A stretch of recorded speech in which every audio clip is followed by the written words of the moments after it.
Kia ora koto, everybody. Welcome back to Agility Matters, where we look at adaptive organizations responding to customer needs in a flexible way. Tonight, I have no co-host, I have no interviews. Tonight, you've just got me, and I hope that's okay. So kia ora out there to Colart, and whoever else is on the live stream, raise your hand, say your name, say where you're from. It's always good to see who in the world is logging on.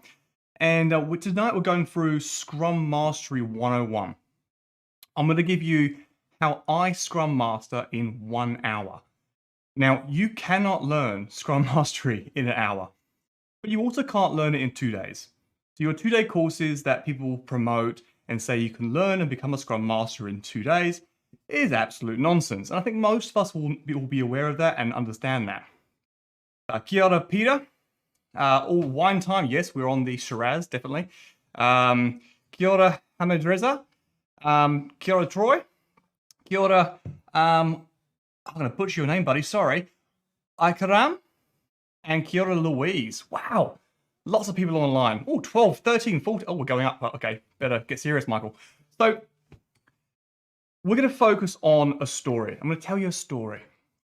And in this story, we're going to go through a whole bunch of elements. Now, in the 8-9 years of doing Scrum Mastery, Agile coaching, there's not much difference between those two things. I've come to a set of tools that I personally use from start to finish. Now, it doesn't mean it's the right way, and I guarantee you the next team I work with, it won't even work. But what I will say is it's worked 4 out of 5 times consistently within 3 to 9 months. I'm going to go through the whole cycle. Okay? So, awesome. Look at that. Kia ora, Danishka. Yeah, so we're going to start off with, as simple as, we're going to meet the team. Okay? How do we meet the team? How do you think you meet the team? You've been brought in as a Scrum Master. 9 times out of 10, I guarantee you'll walk into a Scrum Master role and this team has not stood up. They're quite fearful of this Scrum Master. They either think you're some sort of guru who's going to whip them into shape and tell them everything they need to know, or they're going to fear you because they don't want to change. The project manager's been trying to make them go Scrum for like years, and you're now an annoying thing on their plate to deal with. How I always first meet the team is on an even setting. If it's a meeting room, I will walk and sit down at their level. I will always make sure that I am in the middle of the table. I won't talk first. I won't talk over people. That alone is very disarming. And I urge you to even just try that when you're facilitating. Sit down with the team first. Then look to move to standing up and talking about things, or ask permission to stand up and talk about things. When I first meet a team, I always aim to go on a standard, I'm on your level, you're the experts, I'm a nobody. What do I know? I'm here to ask some annoying questions. Once that is set in motion, I then listen for 2 weeks. I am literally just listening, watching, getting in their flow, their process. I don't recommend any changes. If you're the Scrum Master that walks into an organization and starts barking off how Scrum works, I guarantee you they'll try it for a bit and then they'll find their own way around you later on. And as people have mentioned in some of the questions, how do you play Scrum? Very easily. You can play a Scrum Master very easily. You can do everything that Scrum Master wants you to do and still do things your own way. So first things first, build trust. Build a sense of nothing's going to change. I'm just here to help you guys on your journey. You're the experts. Peter said, ask permission to talk, ask permission for feedback, thank them for their opportunity. 100% agree. 100% agree. Without being condescending or looking like you're trying to be a coachy, because I guarantee you they'll see straight through that. If you're genuinely saying, hey guys, do you mind if I show you something? Or hey guys, do you mind if I stand up and do something on the whiteboard? And guys, I look at guys as a gender neutral term, depending on which country you're from, that may not be the case, but I'm always a big fan of that. And don't use the A word, Peter. Yeah, totally. I don't use the A word, the S word. I don't say agile or scrum. I don't think I use any of that in the first 3 or 4 months, which is quite funny. So you've met your team. We're going to call the story team A, B, and C. Now I've had teams who are called A, B, and C, so this is not you, by the way. I've purposely chosen different teams, but these may seem very similar. I walk in as Scrum Master of Team A. I'm asked to straight away hold a retro for them. I walk in, I sit down, we chat. They ask, are you going to start the retro? I'm like, do you want me to run the retro? Oh, well, we can run it ourselves if you want. Fantastic. Is that what you normally do? Yeah, we normally run retros by ourselves. Go for it. And this team A ran the retro by themselves, always looking in the side of their eye, looking for me to see if they were doing it right, or was I going to judge them? I didn't judge them. For 2 weeks, I sat side by side with them, with their version of Scrum. It was okay. I will fully admit, it was okay. It was doing all the events correctly, but it wasn't doing Scrum. They definitely weren't agile. They were another team that was told to use Scrum to increase productivity, and they just were emulating it. After 2 weeks, I've started doing my current state analysis. And you might say, what? You were measuring them? What were you doing measuring them? Well, I'm a big believer in measurements. If you don't measure what you're doing, then leave your job. Because you don't understand if you're giving value or not. A Scrum Master's job is to get out of the team, to make yourself redundant as soon as possible. That is your job. You are not a value add. You are a waste. I am a waste. I am a waste to a system that shouldn't require me. And that might be quite harsh to hear. You're not going, oh, I'm not a waste. That's not me. I'm valuable. I make my teams do 2 times more productivity. Great. But they'll still have some productivity. They will still deliver value without you. You don't deliver value. And the sooner you realize that as a Scrum Master or an Agile coach, same thing. The sooner you realize that, the sooner you'll be able to remove your own ego and help the teams fully. So my current state analysis, what do I look at? I'm looking at time to market. I want to know how quickly they actually are delivering customer value. Sometimes you'll find it's just user value. Totally fine. You could be in an organization that has no interaction with a customer. And I've met many Scrum Masters, and I've trained many Scrum Masters who get very down about this. Why are we not bringing the customer on this journey, Michael? We're just not. We're not there at an organizational point. And that's okay.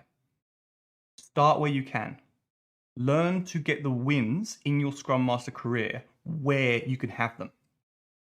Time to market. Very important. The quicker we can get time to market, the quicker we can adapt to changes based on customer feedback. Right? I think we can all understand that. We want to make sure that we are looking at the predictability measures. Now, there are big hoo-ha about predictability measures, whether or not we should use them or not. I'm a big fan of predictability measures. If a team says they can achieve this in a 2-week period, 90-day period, year period, that doesn't bother me. What I want to know is, can we plan ahead and adapt to our changes in front of us? The predictive measures is quite important to me. Kola, in your scenario, Scrum Masters are often assigned to the team by management. Yep. How do you give the team a clear opportunity to give their informed consent when the scenario is often imposed? I've been known, actually, to ask the team through one-on-ones, do you even want me here? Just straight up, like, do you want me here? And they'll normally say yes by that point. But if they said no, I would leave. It's simple as that for me. Is the measurement framework you're talking about beyond the role of Scrum Master? No, I don't think it is, Color, actually. I think the Scrum Master is very well equipped to be looking at the measurements of the team. And that allows them to actually look at whether or not they're actually improving the value that they're there. So if you want to charge $4,000 a week, $10,000 a week, $20,000 a week, it's irrelevant. You need to be able to say how much value extra the teams are creating because of you. And you want to monitor that value decreasing over time, because it should. And we'll get to that in a little bit second, actually, about how to measure your own value. But when the teams don't want you there, I recommend you leave. When the teams are imposed onto you, then you've got to try and build trust. And the more they haven't been put into this loop, the harder that trust will be. It's normally about 2 weeks to build trust. So during this time, I'm measuring them. I'm also having one-on-one coffees. So a lot of the time I'm having one-on-one coffees. I'm also measuring them during the one-on-one coffees. I measure culture during one-on-ones. I'm looking for the terms they use. Are they using we language, I language? It's her problem, it's his problem. I'm looking for blame culture. I'm looking for inclusivity, team dynamics. All these things are included. And if you ever want any of these metrics, let me know. I can flick them to you. No problem there. But I always make sure that I measure the high performance of the team. So I have a 12 question that I look at over 2 weeks to make sure these are all points, around high performance metrics for teams. I measure the business agility radar from surge.coach, which is always handy to understand the culture and the limitations to agility. I measure if they're using Scrum, I'll use some form of Scrum metrics to see how well they're doing Scrum, just for my own sanity. And these should all lead to the KPIs, right? They all lead to KPIs. And these KPIs you should be recommending is time to market, predictability, business value, customer value. They're kind of your main ones, I would say. Choice is espresso or cold brew. For a Scrum Master or for me? This is Shiraz. Peter says, metrics are the opportunity to have evidence to back up the story of your team and product. 100%. And this is where we're going to, right? If you're a Scrum Master or a coach who is so fearful of metrics because you don't want to measure the team, this is not the job for you, personally. Go become a life coach. If you don't want to, or become a proper business coach, somebody who's just asking questions, someone who's helping people think. In this role, it's about delivery. Normally, we are brought in, well, I'm brought in anyway, at the end of a tether. It's, hey, Michael, these teams aren't performing. I'm going to make people redundant unless you change things. And I'm like, oh, crap. Okay, right. So normally it's the end of a tether. They're trying agile, because they are fed up and teams aren't delivering. Now, you may not have that experience. This is an N=1 experiment, but this is what I tend to find. I'm brought in at the end of the leash. And if I don't help the teams, then people are made redundant. If I help the teams, these people stay on and they grow and it expands from there, which is fantastic. It makes me feel good as well. I assume your measurement framework is separate to delivery measurements. Yeah, totally. So I look at high performance indicators.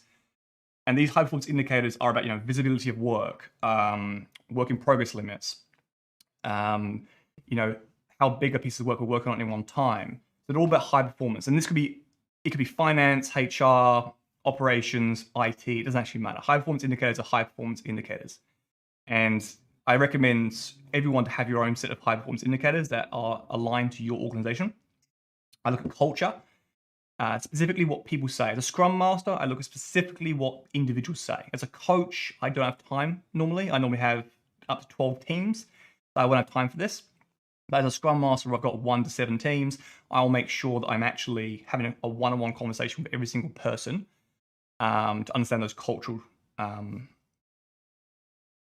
Measure What Matters is a good book to read. Oh, totally is. Good book. Good recommendation, Richard. And on top of that, the BAR, Business Agility Radar, that gives you an oversight of the entire organization. It's a culture-based approach as well. So surge.com/B, the BAR. That's a free tool to use. You can use it whenever you want to. We only ask you that you hit submit at the end so we can capture it for academic reasons. So measuring. You spent 2 weeks. So I had time with Team A. I spent 2 weeks measuring. They trusted me. They thought I was their Jira admin. Fantastic, I thought. Because now I'm just one of them. One of us. Right? I'm just one of them. And we're just basically getting through the work together as a team. But then I obviously start looking at other things. I want to look at embedding changes. Why? Well, every team can improve. We know this. So what is the cycle of embedding changes? Again, you could go at it and go, here's a Scrum guide, guys. Please use this. And that's not going to work. They may do it. You may get some good responses sometimes. The whole back to Scrum is a quotation I've heard quite often on LinkedIn. Take them back to Scrum. Scrum fundamentals, start again. I had a team in a finance department that went back to Scrum 4 times because they had new coaches come on board. When I said to them, what do you want to do next? They were like, oh, I guess we have to go back to Scrum. So what do you mean? Oh, we've had 3 coaches so far, and they've always taken us back to Scrum. Why? And they were so surprised by this because I spent 2 weeks getting to know them and realizing that they have their own way of doing things. So what does embedding change mean? Troy, do you ever adjust the size of your teams? It's such an in-joke. I love it. Yes, but not until the next few more stages time. The optimal size of the team is 5 people, guys. It's an in-joke with me, Troy, and Colot today, and Tim. Tim, you on the call? Colot says, love it. Scrum is based on empiricalism, which is why it uses the 3 pillars: transparency, inspect, and adapt. Yep, I totally agree. I like Scrum. I don't recommend Scrum, but I like it. Colot, what's the ROI of the Scrum Master role, and do organizations understand this? No, organizations do not understand this. 100% do not understand this. They believe that they need a Scrum Master because that's part of the collective team, and that so I've been in a financial discussion with CFOs, and they kind of collectivize the team's costings with the Scrum Master included. And I've always said, that's kind of weird. I said, I was trialing out some really cool pen on the screen, but it wouldn't work. Sorry, guys, you have to visualize this. But if you visualize, a Scrum Master's cost is flat, okay? And the time required per team changes as they adapt on their journey, right? So as part of the current state analysis, you're looking at where they are on their journey. Are they a very, very mature team? Are they a very, very immature team? I know people don't like the word immature, but what I'm using right now. It starts up here. 100% of your time could be on one team. It exponentially goes down. As they mature or they grow on their journey, that team you require as Scrum Master goes down massively. And I've always made the statement that a Scrum Master will always find themselves with an improving team. They will do one of 3 things. They will request more teams, they will pretend to work, or they'll talk to the CFO or CIO or CEO. Right? They'll poke their nose in where they're not wanted. They'll Skype off of work, or they'll do the right thing and start asking for more teams, or take time off legitimately. So I'm a big believer in that. And the ROI, yes, totally. So if a team is producing, they say $100,000 of business value a year, if what you help them achieve now equals 200,000, and you've cost yourself 40,000, there's a 2.5 times ROI for you. It is the team doing it. They are the value creators. You are not the value creator. But what you've done is you've enabled them to maximize their potential. So as they go down in your requirements, you require less of their time. So your idea here, because your ROI starts going down, the most value you produce in a Scrum Master role is between 3 and 6 months. Past 6 months, you're producing very little value. Unless you're a very new Scrum Master, then this is probably 9 to 12 months. But if you're a mature Scrum Master who's been around the game for a while, the maximum value you produce is in those first 3 months. It trails off to 6 months. And after that, if you've still got 1 or 2 teams, you're not doing the right ROI. The growth in your teams will never accommodate for your wages. You probably haven't even got a 1-to-1 ROI. You're right though, Colot. They don't understand that. Organizations don't understand that. They'll keep on paying you. But do you want to be an ethical Scrum Master, or do you want to be a high-performing Scrum Master, a non-high-performing Scrum Master? I think most of us want to be high-performing. We want purpose in our lives. We want to make sure we are delivering the value and the goods time in, time out. But I'd recommend asking for another team. As that curve goes down, your teams go up. And this is where I think the cross between a Scrum Master and a coach happens. As teams increase, your maturity increases, you are now not doing so much of the teaching and the facilitating, you'll do more of the coaching. So we'll get into the stages of that in a second, because we're getting quite a few questions through. ROI increased, so Richard says, ROI increased revenue, e.g. pay expense, Scrum Masters, reduced wasters, releases, wasted people, time, etc. Yeah, no, exactly. So there's tons of metrics, and each company will have a different type of metrics that you've got to be aware of. The ones that I just gave you, they're just things that I'd always measure. I'd prefer to measure customer value, so brand loyalty, customer satisfaction, profits, and functional value. I prefer to measure that, but a lot of times as a Scrum Master, you'll go into an organization and you're delivering a project. You're not even talking to the customers. You're talking to internal stakeholders. And that's a completely different thing. And if we went into that, we'd be here all night, because that's good. The understanding, guys, is that if a customer has no choice, they're an internal stakeholder. They're not a customer. And if they have a choice, but they don't consume the end value, they are a partner. They're not a customer. There's only one end customer who consumes the value of your products. And you always get it back in your mind, because if you really want to bring the customer involved, then you want to go find the real customer. And as a Scrum Master, you're highly unlikely to be able to do that. And if you are blessed, I love it, because I've rarely been able to do that. At police, we brought in the police officers, so we brought in the internal stakeholders, because they're the users. We didn't bring in the average person from the street and say, well, you're the stakeholder from the New Zealand government, so therefore you're a customer. We keep you safe, because they don't care about the app that the police use.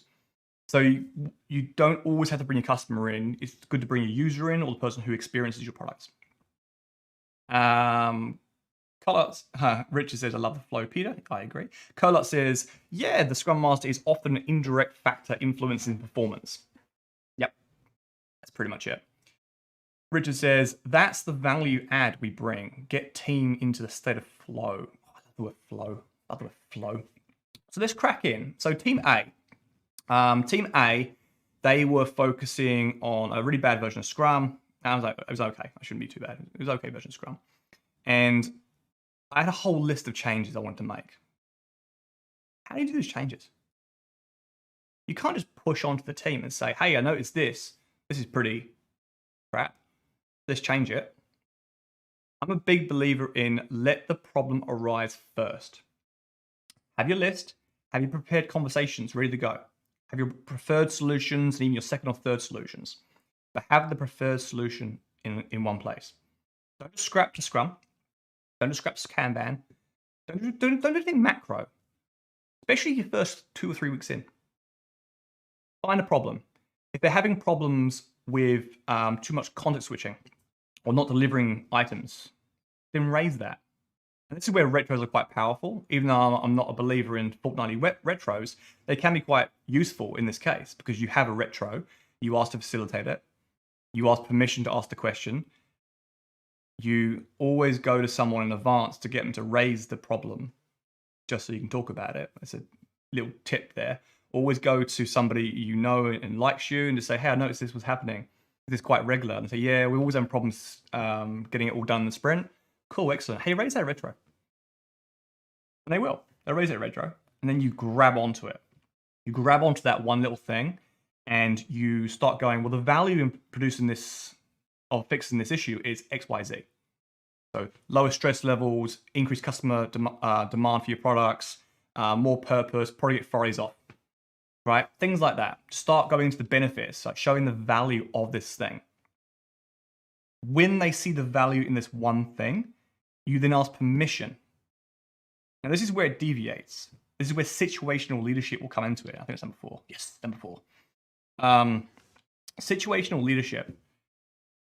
When you've done your context analysis, you want to have a look at this team. So it's Team A for the moment, right? You want to have a look at this team. And you want to understand, does this team require you to instruct them, i.e. very low maturity, facilitate their conversation or journey, coach them, or support them? Now, I have my own metrics. You have yours. Try to find a scale of 0 to 5. If they're doing it perfectly, everything's perfect, they're a high-performing team, they're amazing, then they just require support. You shouldn't be there as a Scrum Master. If they have zero knowledge of what they're doing or how they're doing it, and they're always failing, and they're kind of reaching out for help, then they're in the instructor phase. And then find somewhere in between. What is instructing? Instructing is literally teaching. It's giving the answer sometimes, most of the time, to be fair. So when you ask permission for something, what you're doing in this case, what I did with Team A is I asked them, hey, do you mind if we have a brown bag session on work in progress limits? So I led them down the garden path. I created a need. I created a demand for my service, and I already gave them a solution. All they have to do is say yes. And I said yes. And this happens, I would say, more closer to 5 out of 5 times, but let's go 4 out of 5 times. People will say yes. If they brought up the problem themselves, and they're a low maturity team who's probably a little bit insecure as well, then they tend to say yes to whatever solution. You're not saying do it. You're just saying, do you want to learn about something new? And what you tend to find is those people will then say, awesome, let's try that. You do the brown bag session, do the training, you're instructing, you're training. If they're at that point in their journey, fantastic. It's so much easier. Measure. Hold them accountable and measure. So whatever they said they're going to do, measure them, measure the results. If they see benefits, which they should, if you've got the right solution in advance, if they see benefits in this, they will want more. And you can move straight into some sort of like Kaizen continuous improvement model where you map out all the problems. It's like giving someone a sweet. Give them a bag of sweets, they don't want it. Right? They don't know what they are. They don't trust you. Give them one sweet to try, and they keep coming back to your desk for more. Right? You have a whole bag of sweeties as a Scrum Master. Right? Don't dump the whole sweeties on them. Just give them one. Well, try that, see if you like it. Oh, you like it? Well, try a yellow one. And then by the end of it, they're taking all your ideas off you. But you don't just want to be giving ideas. Situational leadership is about driving that team to be self-sustainable by itself. You want to flow them into the idea of having the conversations by themselves. You're facilitating their journey. And the key difference between instructing and facilitating is that you are listening and you're not giving an opinion. You are not so much asking questions as much as a coach would, but you are facilitating the conversation by asking somebody else, do they have a view on this? Keeping people to deadlines, asking permission to run events. This is the core of a Scrum Master. That facilitation, there's a reason why they call it Agile Facilitator in some companies. That's one of your core gifts as a Scrum Master. Learning to facilitate and learning to articulate other people's needs in a way that the rest of the team understand. So I'll get some questions in here. What we got? We need to use like a ketone saying question, Q. Oh, no, you guys discussing stuff. Great. All right, you guys discuss things. Flow. I love flow. What I would say is once you're into facilitation mode, this is where you can stand up a team. I guarantee you they're not a team. You will probably find yourself in many gigs where they are 12 people in a team. They're not a team. They're a group of individuals. Now it's time to form the team. Once you've moved them from learning to facilitating, once you've had the idea where they want more sweeties, they want to fix their problem. It's their problems. Of course they want to fix them. They just click that you can help it with that. And you're not telling them what to do. You're just offering some sweets. What you want to look at then is forming the team, social contracts. You want to look at how they want to measure themselves, how they want to treat themselves, what's the purpose of their team. Does it make sense that they're a 12-person team? I have hardly ever had it where people say to me, yeah, I like being a 12-person team. They normally say something like, we're working on 2 projects. Should we just split into 2 project teams? I'm like, yeah, great idea. Especially if you're 5 people each team, great. What hot tips would you give someone who is new to Scrum Master role in an organization that doesn't understand Agile or Scrum? Oh dear.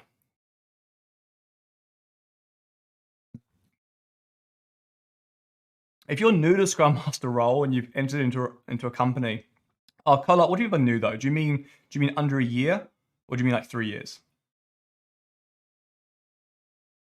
Yeah, send them to Mikey's YouTube video. God, this video won't help them if they've been only a few months. Let's say, for instance, they're under a year, right? And you're in an organization. Hot tips: listen loads. Listen loads. Do what people want you to do for those first 4 to 6 weeks. They want you to do Jira. Do Jira. They want you to write reports. Write reports. You want to build. You want to empathize, and you want to build relationships before you start saying to people, "No, that's not my role." No, Scrum Masters, we just listen and sprinkle fairy dust. Okay? So I've had many Scrum Masters come and go from contracts who will tell the program manager, "Oh, that's not my job."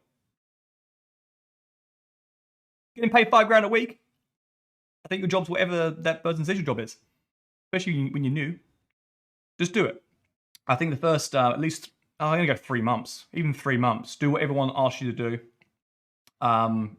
Learn, and then start measuring 2 weeks in, and then change a few things and measure again. Get credibility. Even myself, 8 years now Scrum Mastering. Even 8 years in, I'll walk into a team and no one believes me. If I try to force my way in the first few weeks, no one will believe me. I have to have credibility. I found a way of getting that credibility quickly, to the point that I'm making changes in the first 3 to 4 weeks. But for a new person, probably like 3 months. Is that 5K? Who's paying that much? Oh, Wellington, mate. Wellington's minted. Come to Wellington. Every Scrum Master is like $1,200 a day. Crazy. Try and hire a Scrum Master under $1,000 a day. It's mental. Shave and believability go up, Mikey. I'm never shaving. I'm very happy, thank you. So where were we? So we got in from the facilitation phase, right? And that's where you set him up. You create real teams. You make them love each other. During COVID, I just stood up the teams. So one team became 3 teams. They were 15 people, I think it was. Yeah, 15 people. And we broke into 4 or 5 person teams. Yeah, that's right. 4 or 5 person teams, maybe less than 15. And we just had the social contract set up, and then COVID hit. And I was so happy because now it wasn't lost in everybody else. They were focused on a small unit of people. And the team's mantra was already set up. The why was already set up. The values, how they're going to do things was set up. How they're going to continuously improve was set up. And they went through COVID. And I remember one quote from one of the senior developers. They said, "I feel more like a team member during COVID than I did before COVID." And I didn't have the heart to say to him, but the reason why that was is because of what we'd done prior. It wasn't COVID that made me feel more of a team. Or maybe it was, but I'm more likely it's because we set up the team prior. We went smaller and we created that network as opposed to a group of individuals. You were a team working on the same purpose, which is really, really, really handy. Let's create a Scrum Master competition, pair Scrum Masters with 2 teams and watch them coach. Yeah, I do that naturally. I compete naturally. I can't help myself. Which is actually really bad. Don't compete.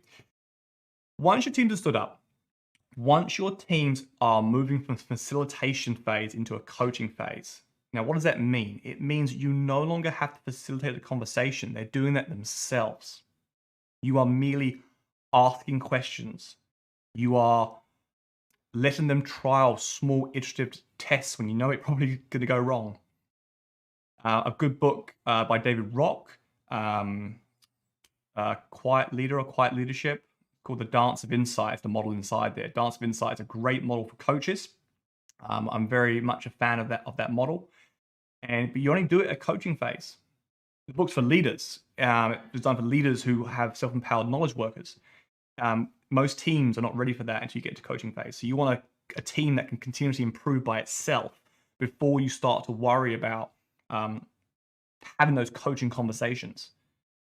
I've many times tried having coaching conversations too early. You can have them with the individual, Very easy because people, a person is smart, people are dumb, but you don't want to have it with a team.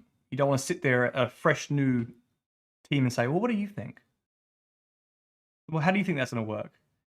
They're going to look at you like you're balmy and they're going to recommend you leave. I happen to have this book on me as well. So this was Niall McShane's book, Responsive Agile Coaching.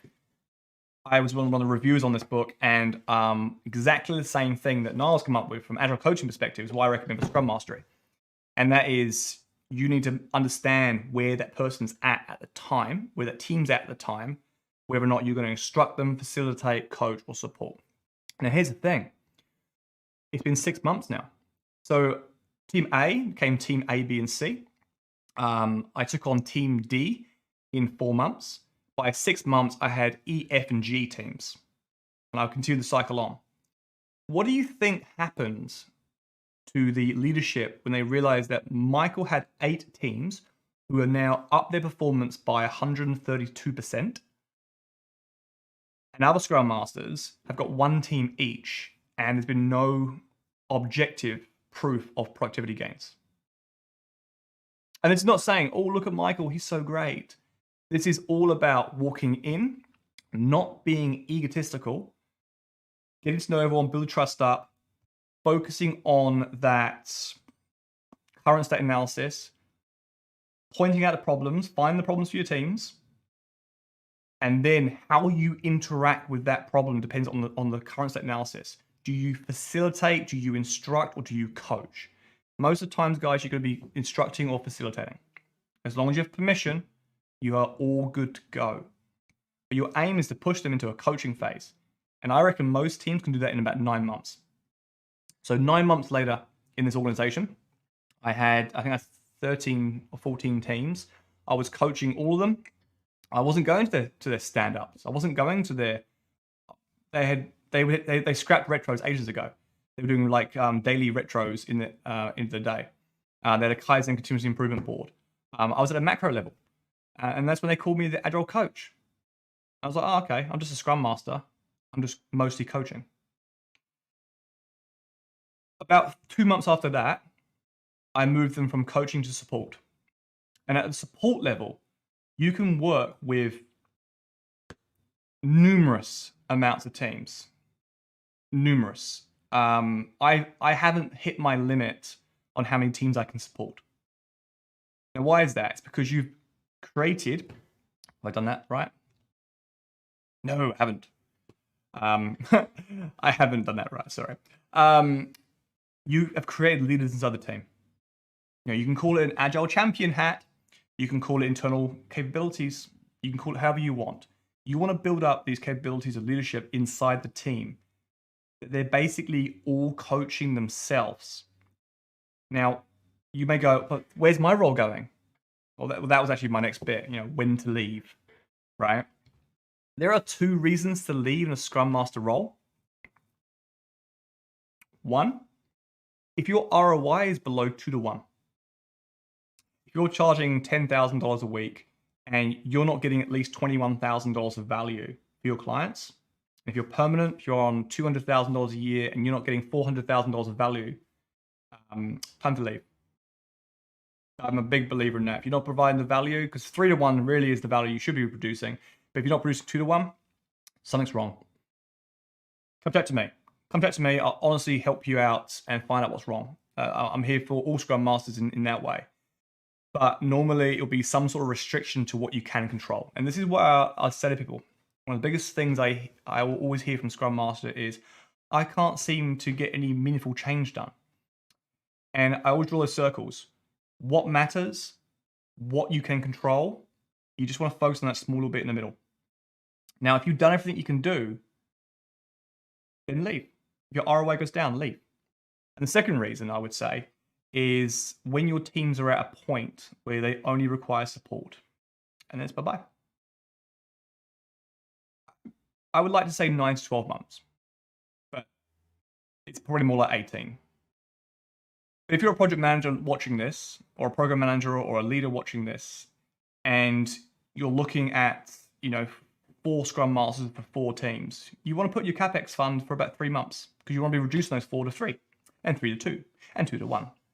And eventually you have none. So what questions we got? 10K. I was joking about 10K, Richard. Would love to understand about some actually questions. You got to chat a lot. I love it. Would love to understand Scrum Master role in corporate where teams are not working on a common goal, instead working on multiple work streams and not 100% dev work. Oh, jeez. Time war. Yeah, it's quite common though, isn't it? It's quite common. So if you haven't got a common goal, you're not a team. That's simple as that. So a team is defined as having mutual goals and mutual KPIs, basically, mutual whys. You know, it's all about togetherness, right? You're not a team if you have separate. So straight away, boom, I'll be separating those teams out. Even if it's not a legal separation in the company, it's a work separation, that's fine as well. And they're not working 100% on dev work. Can you expand that? What do you mean by 100% dev work? Is it because they've got some maintenance work to do, or like, or do they have another job? Because that's two different answers, really. I'll answer both of you because both of them are quite normal. What you'll find is you'll have the maintenance side of things. I think is fine. I draw a triangle, and I'll put a percentage of how much maintenance there is, i.e., maintaining their features, maintaining their products. I'll put a level of continuous improvement in. So in other words, what percentage of your work you want to focus on continuous improvement, and that's to reduce your maintenance. Right? Continuous improvement by definition should be to reduce your maintenance, and then your new features. Now, maintenance is always the most important thing to do. If you don't maintain your products, they go under. Obviously, not all the time, as I was speaking to Troy and Colot today about that. But most of the time, normally, maintenance, which should always be the most important thing for your teams to do. Continuous improvement should be second. New features is actually third. So I've got across the line on my client in Wellington now, where we actually are only going to PI planning and doing program new feature stuff on what's remaining from our continuous improvement backlog, which is really quite cool. And the other side of that is if you don't have 100% people on your teams, yeah, they're definitely not a team. You just create work functions. Do what you can control and what you can influence. Start to bring that work into the team, make it visible. What I tend to do is first step, I'll take a team, say 5, 10 people, and they're working on 4 different programs of work. But it's all visible in 4 different program backlogs. I'll make it all visible in one and put 4 work streams in there. Just as a first click, but it's a very hard place to be. You can go one or two ways. You can split the teams up eventually, or you can disband the teams and throw the people into the programs of work. It's a very hard place to be. I'm always of the level of trying to keep the team together, especially if they're a team under a similar manager, and having work streams. And eventually getting the idea of which one's more important. Can Joe help John with that, etc. Circles of influence. Yeah, totally, Peter. Circles of influence. Like, what can you control? What can you influence? Find some people, expand that from there. But that goes into transformational change management transformation stuff, which is on the Business Agility Foundations course that Surge.coach runs for only $300 US. I'll take 5K and pay them to flow. Yes, Richard. Yeah. They're getting paid already and it wasn't doing the trick. Yeah, a product goal is very useful. Yeah, vision in general. So we talk about teams a lot because teams are very important. If you're going to go outside the team, and I'm still a believer in the old school thing of the team is the team, and then the product owners, project managers, scrum masters, they're all outside that team because they don't have a mutual goal. Very unlikely Scrum Master will have one team and one team only. They'll have multiple teams, so they have multiple mutual goals. So the team by definition is mutual goals. So having a product goal or a feature goal or a customer goal is very important. Unlikely you see customer goals very often though. Peter says, maintenance, support, service requests, technical debt removal, all add value. Yep, add the most amount of value. I always say if you don't maintain your bank license, you cease to trade. So maintaining your bank license is very important. Be careful not to be a feature factory. Yeah, there's a joke from a design thinking guy that was like, all about, should we just produce more features because that's what the customers want, more features. A toothbrush that has some flashing lights on because adding features makes total sense. No, ask the customer, do they want flashing lights? Probably not. Colart, most teams reach the limits of their environment. Does the Scrum Master role play a role in helping a team maintain performance? Is there a risk of stepping back using your 2-to-1 ROI rule is bad? Sorry, let me read that again. Does the Scrum Master role play a role in helping a team to maintain performance? Is there a risk that? Yeah, no, you're correct. And the complicated thing there, Colart, is as a Scrum Master, it's probably slightly different as a coach because you can kind of go around different teams. But as a Scrum Master, sometimes you can predict a decaying performance. So I've been in many teams where I've looked back on performance and it's decaying. And the first 2 months, I'll just basically stop it from decaying any further. So I can honestly say, yes, my ROI is still above 2-to-1, but it's actually been exactly the same productivity from the moment I started to when 2 months later. You need data for that. And this is where any Scrum Master who's lost their contract or had a remuneration problem, you need data to show the value you're producing. If you haven't got the data, you'll always have problems trying to persuade other people. The last 4 years, I've measured everything. Like so much so I could write a book on Scrum Master data metrics. Because I've always used people's name. I've always not used people's names. I got a few books full of, person A, B, C said this, now says this. I can probably work out who it is, but I don't want to remember that. All I want to remember is they went on a journey. How long did it take me to take Peter from saying Agile sucks to being a champion of Agile? Those metrics are very important for me because then I can turn around and say to you very confidently that it takes you 3 to 6 months for this. AC don't even get mentioned in Scrum Guide. No, they don't. No, there's no Agile coaching in Scrum Guide. Agile coach terminology, there's a bit of debate between Michael and Lisa Atkins on who invented the term first. But I think what they did is they found a niche that was sellable, to be fair. We know that Scrum Masters coach. We know that we know that coaches facilitate. So it's a very confusing market for us all.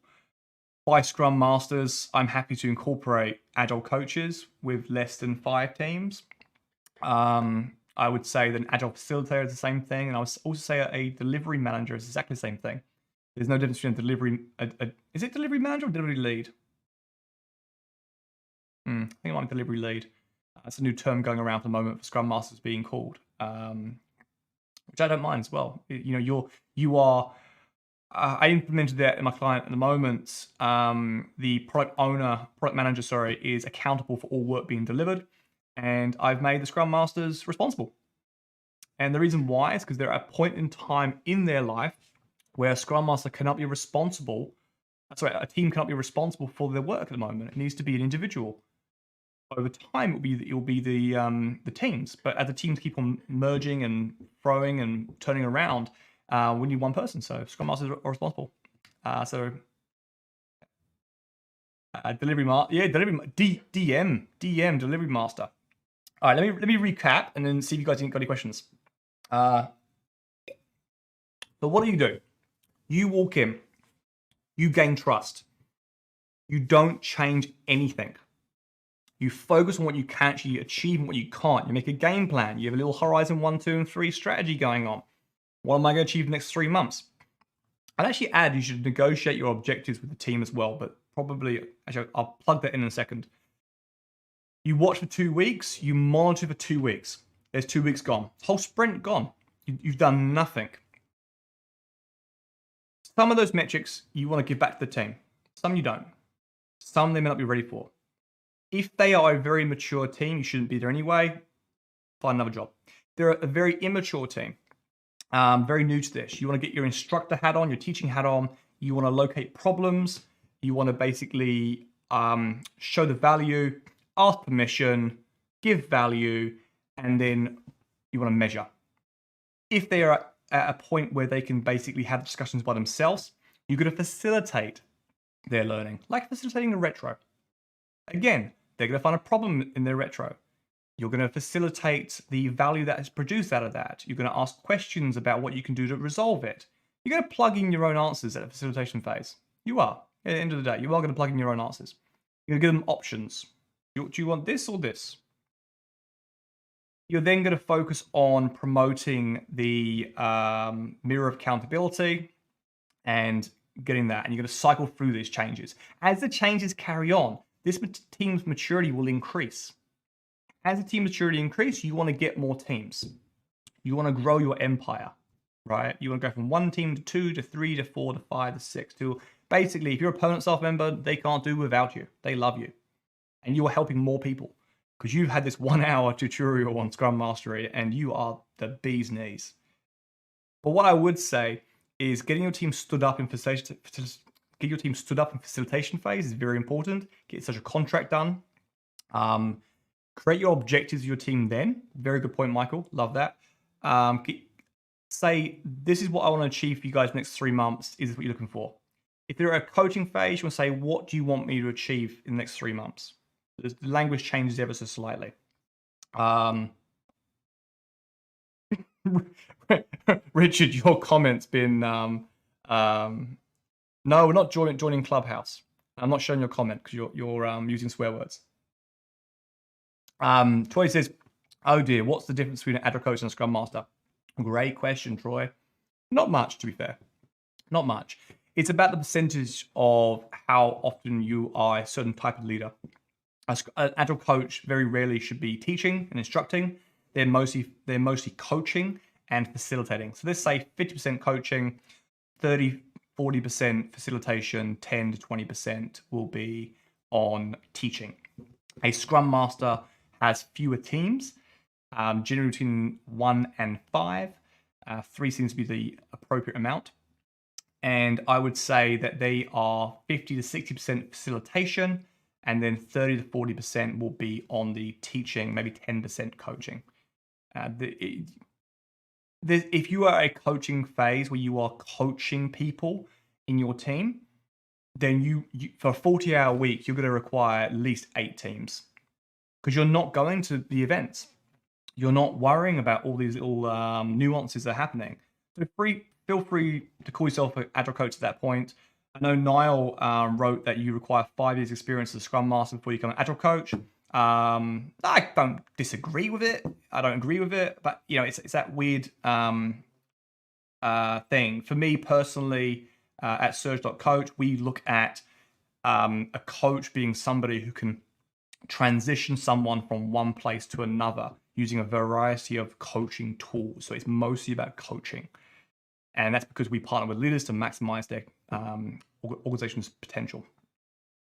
Peter says, an Agile coach is what a team, product owner, organization aspire the Scrum Master to become.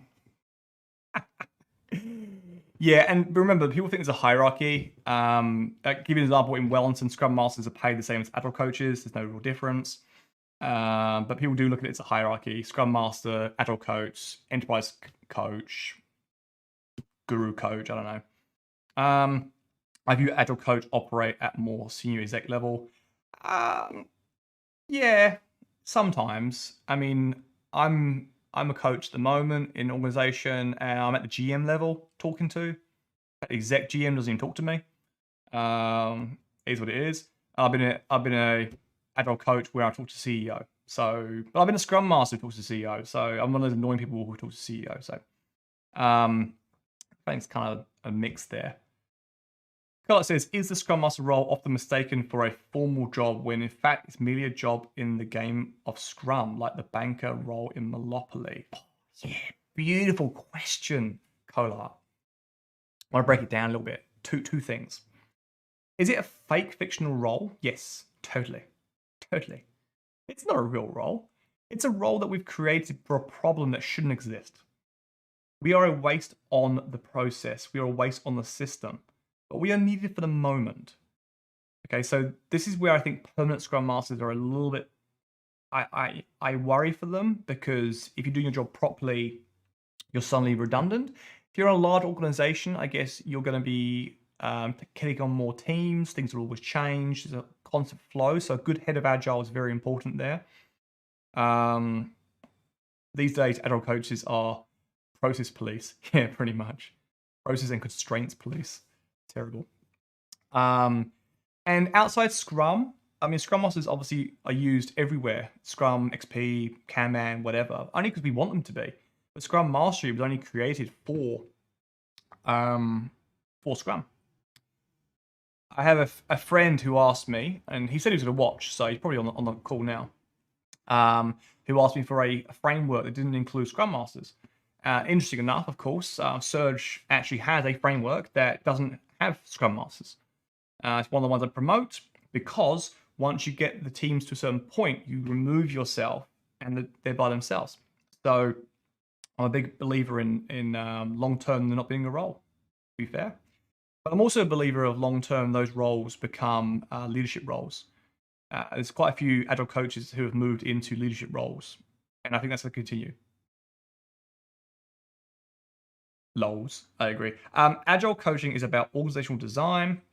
Yeah, but I can say then, Peter, that agile coaching is enterprise coaching is about organizational design. But yeah, any role can be about organizational design, to be fair. We got to bring back the Friday drinks for the Auckland Agile coaches. Yeah, Auckland Agile, get your drinks on. For the record, I did not swear. You did swear. You said the G-A-Y word. Yes, please. Cool. I think I've got 3 questions. So just to really recap, it's situational awareness is your key function. You want to basically analyze the teams through current analysis, empathize them, get them trusting you. You can trust them. And you want to slowly move them through a cycle of showing them value, asking permission, delivering the value, holding the mirror of accountability, showing the value, and so on. And as they mature, take on more teams, split the work out, try and get smaller teams. It makes your life a lot easier.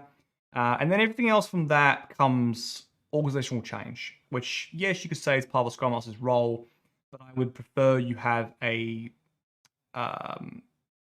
different set of skills for that. It's probably not what we're going to talk about in this session.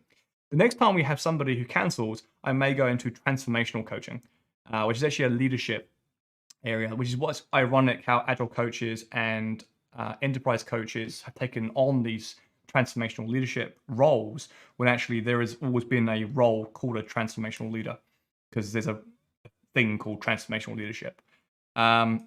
Cool. Do we have any questions? I'm actually surprised we got done in time. And we had 31 people maximum tonight. That's kind of crazy.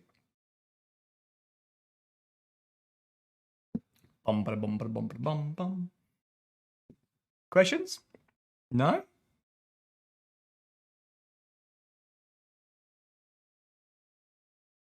Have you all just left now? No, you're still there. It's 15 of you watching. There's 15 of you watching still, and only 4 of you are talking. I love it. Scowling to look to see any more questions. Ooh, Kolar. Yeah, I'd ask, has the team developed an unhealthy dependency on the Scrum Master? Oh, definitely. Definitely. There was a question, there's a thing I got told when I first started contracting many years ago, because I never had a permanent job, so I went into temp role anyway. And this guy said to me, make yourself invaluable as a contractor. And yeah, it's a great way of making money. And a Scrum Master can make a lot of money by making himself indispensable. But it's not good for the team. You're not doing good stuff for the team. You're doing good stuff for you. And I think you're in the wrong role if you're doing it for you and not your team.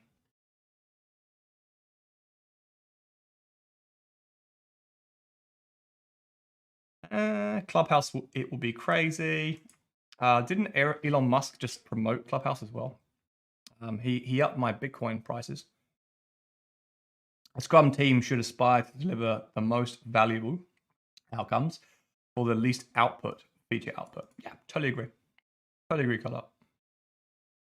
How do you make teams have serious retros? Oh, I'm starting. Your questions are hitting me in my heart because I feel like we need a one-on-one. So LinkedIn messaged me, by the way. Let's have a one-on-one because I feel like I can see where you are and what teams you've got. But for now, how do you make teams have serious retros? Look, if they don't want a retro, there's nothing you can do about it. I actually move into Kaizen very, very quickly, even if the team's very mature. Your audio stream is decayed. Can you guys hear me okay? Hope you can. Kaizen retros or Kaizen continuous flow is very, very easy to use. And you let them brainstorm all the problems they've had and all the solutions they want to trial, right? Get it all done in one time, like 2-hour session, 1-hour session. Then your retros are just which one do you want to do next? You just take one. You have a work in progress limit of 1, and you go, right, we're going to trial this. And you basically go, well, that didn't work. You throw it away. Next one, well, that worked. We'll keep that one. And you almost don't need to retro. So I don't even recommend retros. I like stand-ups. I don't recommend retros. I think it's too constricting to process. Like, you must all reflect now. No, you should be reflecting like all the time. Like retrospectives are group reflection. Reflect at the pub. Talk about stuff on your lunch break.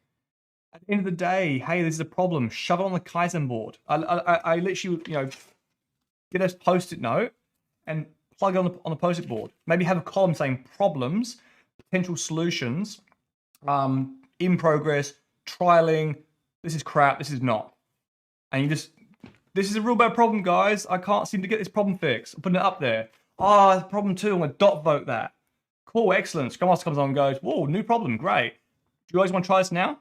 You do? Awesome, okay. In progress. What solutions could we have? Assuming you're coaching or facilitating. If you're instructing, you say, well, actually, I know how to fix this problem. You try this. And you go, oh, wow, I'll try that. Great, trial it. 2 weeks later, did you get results from it? No? Excellent. Next. And you try something new, right? But the problem stays there. You already got one problem, trying to fix one problem at one time. Much prefer that. Much prefer that. Did that answer your question? I went on tangent a little bit, didn't I?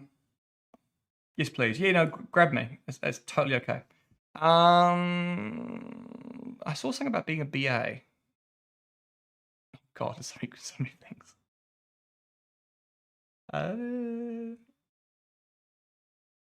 Oh, I'm a business analyst cringing at our Scrum. Yeah, yeah, okay. Yeah, I'm an ex-business analyst who cringed at the Scrum, so I became a Scrum Master. Yeah, bad Scrum, and it's normally because it's like straight out of the book, and then it's manipulated for leadership reasons, not team reasons. I always make the statement that you can start with Scrum, and if you do Scrum properly, you'll be out of Scrum in 3 months because you'll continuously improve out of Scrum. I think Scrum's a really old process now. Sorry, framework. Some people love it. Not going to deny it, but I've never left a team where they're still doing Scrum. They're always doing a new version, their own bespoke solution that makes sense for them. Their products are different, their customers are different, their culture's different. And Scrum has this weird terminology where it says a sprint can be between 1 and 30 days or something. That might be the old Scrum guide now. But to be fair, if it's 1 day, it's Kanban. So what difference does that make? If it's 30 days, well then, what's wrong with 90-day strategy?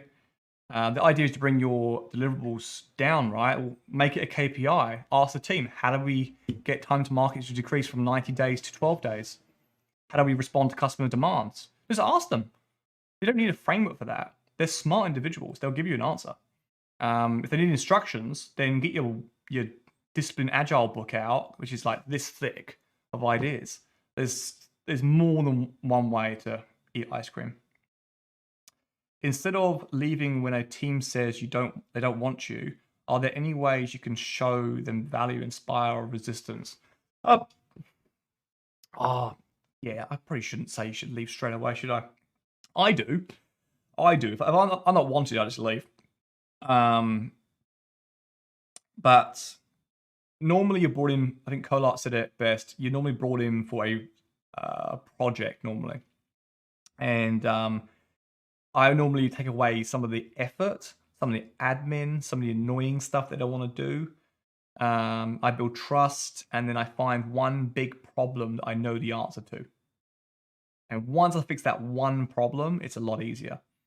But if they're very adamant they don't want a Scrum Master, I'm not the biggest fan, to be honest, because it means that I've been forced onto them, and that could cause all kinds of problems. And it lowers my ROI, Troy, and that's the problem.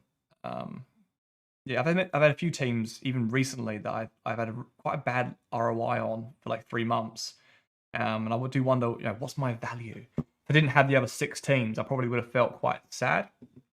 Some teams and their organizations are firmly committed to mediocrity. Yeah, Curl totally true. Yeah, Kool-Aid is popular leadership drink.